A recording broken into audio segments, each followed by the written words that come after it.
Halo Bung Rocky, saya ingin mengajak Anda untuk melanjutkan ngobrol-ngobrol kita tentang situasi yang mutakhir. Ada dua hal yang kelihatannya mungkin kalau secara kasat mata kita menganggap itu apa hubungannya, tapi sebenarnya begitu kita dalami ada hubungannya. Satu, soal kenaikan harga BBM yang kelihatannya ini kalau saya baca-baca di berbagai informasi di media nggak bisa tertahankan mungkin tanggal 1 September. Itu media menyebutnya begitu ya, akan dinaikkan tanggal 1 September. Itu artinya besok ya. Ini sekarang tanggal 31, oh masih 2 hari lagi. Terus Yes. di koalisi pemerintah kita tahu koalisi Indonesia Bersatu KIB itu kan ini adalah koalisi yang disiapkan oleh pemerintah gitu untuk perahunya Pak Jokowi atau the next Jokowi gitu ya. Ini juga mulai terjadi perpecahan. Satu, kemarin PAN mulai mengumumkan ada 9 nama capres dan kemudian dinyatakan oleh Suharto Mono Arfa menyatakan bahwa itu bukan calon KIB. Sementara sekarang Suharto Mono Arfa juga terancam akan dilengserkan gitu oleh pengurus-pengurus lain karena ada beberapa catatan dia yang menurut dia harusnya Suharto diberi pilihan mengundurkan diri atau dia dipaksa mundur gitu. Nah, dari situ kita mulai ada benang merahnya. Udah benang merahnya apa? Terjadi pemburukan di dalam pemerintahan. Oke, kita dua topik itu saya usul untuk kita bahas kali ini.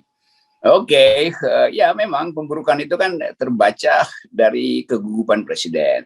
Kalau presiden merasa in charge, maka dia pastikan aja bahwa pemilu harus dijalankan, maka saya fokus ke situ. Bahwa ekonomi harus diselamatkan, maka saya fokus pada APBN tuh. Tetapi menteri-menteri ini juga tidak mungkin berdisiplin karena melihat presidennya nggak disiplin. Kan bagi mereka ya ngapain kita disuruh ngurusin KIB kalau dia sendiri itu ngurusin musra kan itu gampangnya berpikirnya begitu tuh. Karena itu di dalam KIB yang dibentuk memang untuk kepentingan presiden, ya mental pragmatismenya muncul.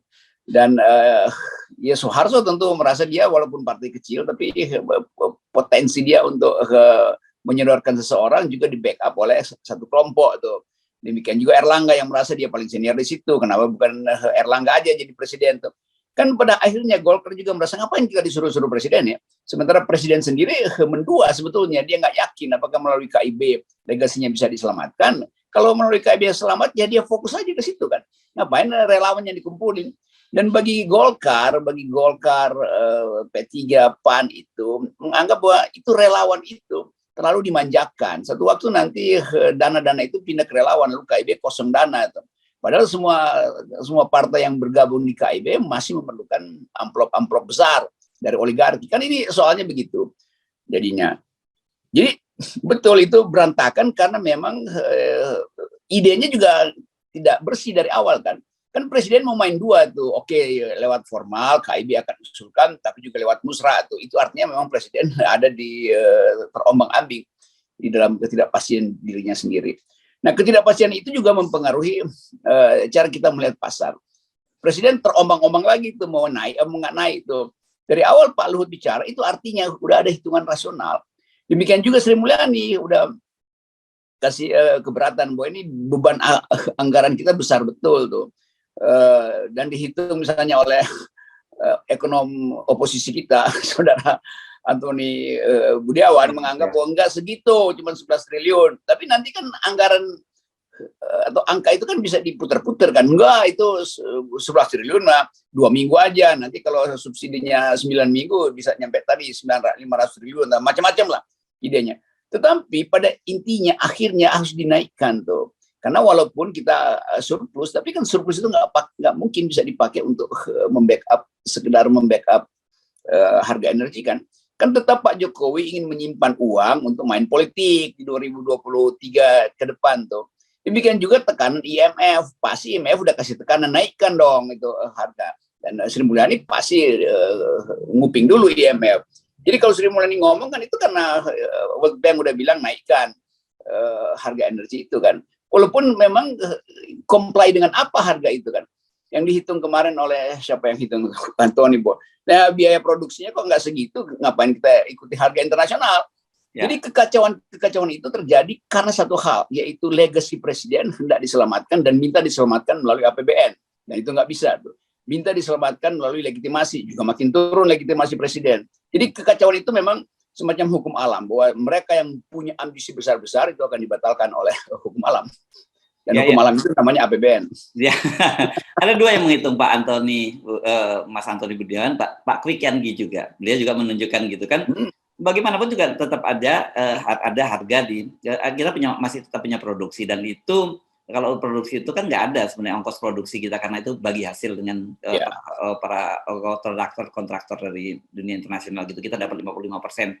Dan kemudian harga minyak, harga BBM yang non subsidi itu yang di kelas atas kan sudah tidak ada subsidinya. Jadi mereka mempertanyakan, pemerintah harusnya jujur dong ngomong gitu, bahwa kan selalu yang digembar-gemborkan seolah-olah bahwa 502 triliun itu adalah dana itu yang subsidi untuk BBM. Padahal sebenarnya komponennya banyak gitu, termasuk di situ yang yang lain-lain, ada listrik, ada macam-macam. Dan jadi nggak semuanya seolah-olah pemerintah merasa punya jasa besar banget bahwa kita mensubsidi rakyat sehingga kita mesti babak belur, berdarah-darah gitu kan, yang selalu diinginkan, yang disampaikan oleh Pak Jokowi. Ya itu kan intinya itu yang mau dipamerkan. Oh ini pemerintah kewalahan 502 triliun segala macam kan. Itu sebetulnya kan bahasa politik supaya rakyat tolong kami dong, kira-kira begitu tuh. Sementara rakyat tahu melalui oposisi yang non parlemen bahwa ada simpanan duit yang dipelitin oleh pemerintah, kan pelit buat bagi APBN itu pada rakyat. Jadi kalau misalnya itu terjadi, artinya pemerintah bisa manipulasi angka apapun, 5,2 lah nanti dinaikin lagi. Karena selama nggak ada oposisi yang mengontrol anggaran itu yang terjadi adalah manipulasi semua kan. Jadi bayangin misalnya kalau Pak Kwi Kian Gi nggak ngomong, Antoni nggak menghitung, atau Awalil atau Said Tidu tidak terlibat di situ, ya udah pemerintah merasa oke, kita akan bujuk rakyat. Nanti rakyat akan mengerti, lalu nanti 2023 kita keluarin uang untuk membeli kemiskinan rakyat supaya mereka pulih lagi kepercayaannya. Jadi manipulasi-manipulasi itu yang ya gampang lah kita baca begituan tuh. Sama seperti membaca di manipulasi dalam kasus Sambo tuh gampang aja. Iya. Dan memang itu yang sudah terlihat dengan kasat mata kan, disebutkan bahwa ini subsidi hanya menguntungkan pada orang kaya. Padahal kita tahu misalnya ada ekonom yang ngitung, kalau solar itu dinaikkan, itu akan berdampak terhadap distribusi. Dan kalau distribusi itu kan berarti kebutuhan pokok. Dan kalau kebutuhan pokok itu, apalagi sekarang sudah dipajaki 11%, itu yang paling terhantam adalah kelas bawah. Karena kalau dalam soal misalnya PPN itu kan, Bung Rocky, sama, orang kaya sama miskin sama, semua kena gitu ya. Iya, seolah-olah pura-pura itu 502 itu harus dihemat. Dan kalau disubsidi yang kena adalah orang kaya, dan ya udah penyelundupan juga kena subsidi kan. Karena masalahnya kan begitu, setiap subsidi pada barang itu pasti barangnya itu jadi bahan untuk diselundupkan. Kan itu bagaimana? Disubsidi di pom bensin, ya semua orang bisa datang ke pom bensin untuk beli harga yang paling murah kan, itu nggak bisa dikontrol tuh. Jadi apapun keterangan pemerintah itu menunjukkan bahwa dia nggak ngerti bahwa hajat hidup orang banyak itu memang harus dijamin oleh negara tuh. Karena negara kita negara welfare, negara sosialis, negara berkeadilan sosial, bukan negara yang dibiarkan pada pasar tuh. Apalagi kita tahu bahwa upaya kita untuk menuntut keadilan itu bisa diombang-ambingkan demi reputasi seseorang yang ingin masuk 3 periode. Kan nanti begitu kan. Ya. Nah, ini memang tadi saya sebutkan seperti Anda juga, gampang bacanya. Kenapa? Karena sekarang dibilang bahwa kalau kami menaikkan subsidi itu, kita pro pada Anda yang orang miskin gitu. Karena apa? Karena dengan dinaikkan subsidi ini nanti kita kasih Anda BLT. Dan BLT itu kan berarti nanti suara konversinya pada Pilpres 2024 nanti kan. Itu tukar tambah yang membuat kita dungu tuh. Dan nggak ada semacam, saya bayangkan misalnya kalau ada oposisi kan, oposisi bikin counter discourse itu. Dan kalau ada kampus yang mandiri dari presiden, kampus bikin counter discourse. Tapi yang bikin counter discourse justru BEM universitas yang menghitung berdasarkan laporan dari Antoni, Kwi Kian Gi, Said Tidu. Jadi lucu nih bangsa, individu oposisi itu jadi referensi dari mereka yang ingin kritis pada pemerintah tuh. Yang sebetulnya ini fungsi DPR. DPR minta undang Said Tidu, Awalil, Kwi Kian Gi, segala macam itu, Antoni, supaya ada perspektif baru. Tapi kan DPR nggak mungkin undang itu, karena mereka udah tahu itu ini pasti heboh tuh. Jadi ketakutan itu yang hendak disembunyikan, padahal presiden sendiri lagi cemas. Ini kalau musrah nggak jalan, terus tiba-tiba oposisi non parlemen ini teriak terus-menerus. Bagaimana caranya menyelamatkan diri kan? Kan itu. Jadi dugaan kita ini bakal batal seluruh desain yang dibuat demi pemilu tuh. Karena presiden sejak sekarang tidak serius untuk melengsarkan diri secara normal. Dia bahkan ingin memperpanjang diri secara tidak normal. Ya, ya, ya. Dan itu juga makin berantakan seperti kita singgung tadi ya, KIB tadi ya. Bahwa KIB ini kalau kemudian terjadi jadi KIB tadi misalnya katakanlah Soeharto Monoarfa bisa dilengsarkan dari P3, saya kira ini kan rezim baru gitu kata kita sebut. P3 ini kan nggak bisa lagi disandra oleh pemerintah, dan begitu mereka tidak bisa disandra, bubarlah itu KIB.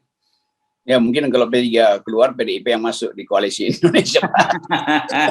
Bagaimana mungkin? Karena di situ kan beda calonnya.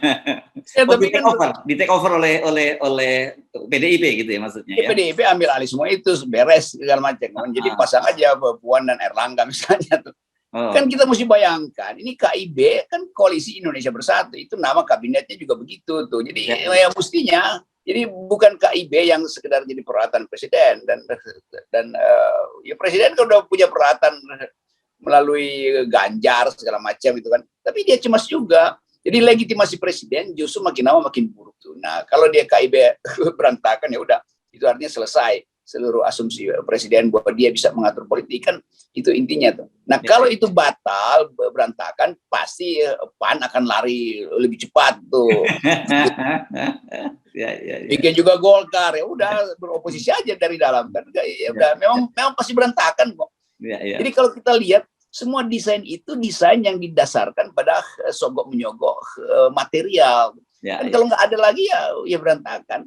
Erlangga tentu merasa bahwa oke, dia pemimpin dari sebuah partai modern itu, dan berupaya untuk memperlihatkan bahwa Golkar itu selalu mampu untuk mengatasi kesulitan, bahkan dengan cara-cara yang sering kali nggak pernah kita duga tuh. Jadi itu intinya tuh, Golkar paling matang dalam soal tukar menukar kepentingan. Ya. Oke, jadi yang kita nikmati saja, bukan nikmatilah, nanti dibilang kita amati saja pemburukan-pemburukan yang terjadi. Tetapi perlu dicatat bahwa kita sudah memberikan warning gitu, dan juga memberikan solusi. Walaupun undang-undang KUHP pidana belum disahkan, kita setiap kritik kita selalu memberikan solusi, dan salah satu solusi yang kita dengungkan terus adalah 0%. Ya. Ambil kita amati dengan gembira, itu namanya nikmati. Ya, oke. Yes. Thank you, Rocky. Ya.